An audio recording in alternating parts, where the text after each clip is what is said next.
Ya, dan selanjutnya kita akan berikan kesempatan calon presiden nomor urut 3 untuk bertanya kepada calon presiden nomor urut 1. Dan waktu Bapak 1 menit dimulai dari sekarang. Mas Anies pernah menjadi gubernur ibu kota. Dan hari ini menjadi isu publik, saya barusan dari IKN. Mas Anies, dengan berbagai kondisi yang ada di Jakarta, traffic jam, orang bermigrasi, bagaimana polusi yang terjadi. Saya ingin dapat statement yang clear dari Mas Anies. Apa pendapat Mas Anies ketika kemudian Indonesia sentris itu ingin dibangun, mimpi besar anak bangsa sejak presiden sebelumnya ingin dibangun untuk memindahkan ibu kota dari Jakarta ke IKN. Silakan. Baik, waktunya masih ada, Bapak? Cukup. Cukup, baik. Terima kasih. Kemudian kami silakan calon presiden nomor urut 1 untuk memberikan jawaban selama 2 menit, dimulai dari sekarang. Kalau ada masalah jangan ditinggalkan, diselesaikan. Itu filosofi nomor 1. Jadi, ketika di Jakarta menghadapi masalah, maka masalah lingkungan hidup, masalah lalu lintas, kepadatan penduduk, ini harus diselesaikan. Ditinggalkan tidak kemudian membuat otomatis selesai. Justru ini yang harus dibereskan. Kalau kami melihat, begitu kita bicara lalu lintas, kontribusi aparat sipil negara di dalam kemacetan itu hanya 4-7%. Jadi nggak akan mengurangi kemacetan di sini. Yang kedua, soal lingkungan hidup. Kalau yang pindah itu pemerintah, bisnis, keluarga masih tetap di sini, masih tetap ada masalah. Karena itu kami berpandangan masalah yang di Jakarta harus diselesaikan dengan transportasi umum yang dibangun. Kemudian yang kedua, menambah taman yang dibangun, transportasi umum berbasis elektrik.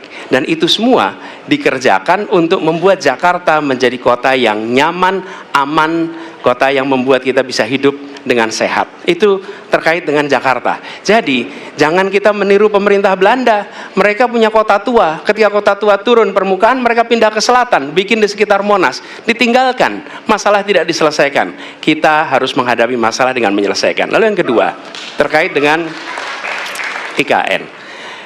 Ketika kita memiliki masalah yang masih urgen di depan mata kita, di Kalimantan sendiri, kebutuhan untuk membangun sekolah yang rusak sangat banyak.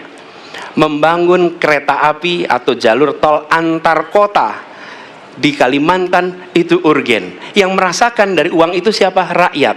Sementara yang kita kerjakan hanya membangun tempat untuk aparat sipil negara bekerja, bukan untuk rakyat dan bukan pusat perekonomian. Baik.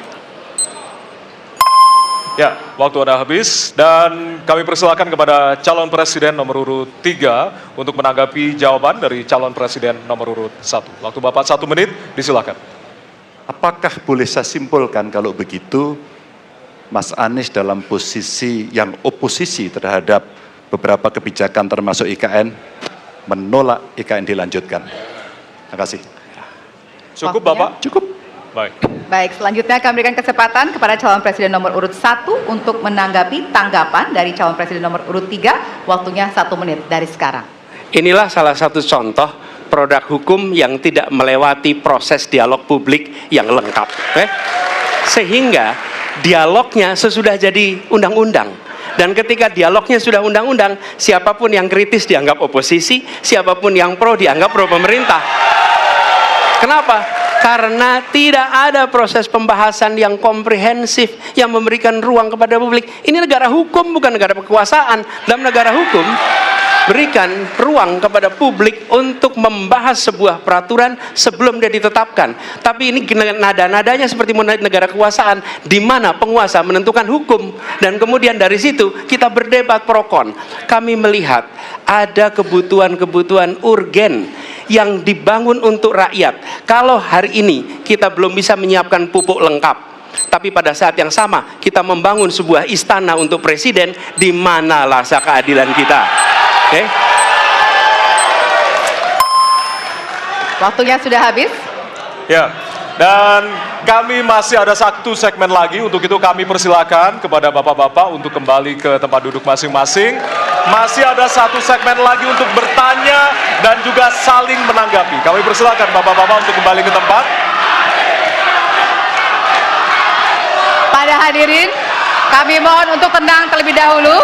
Kita akan lanjutkan debat dengan suasana tentunya lebih hangat. Ya. Jadi tetaplah bersama kami Di di debat pertama calon presiden 2024.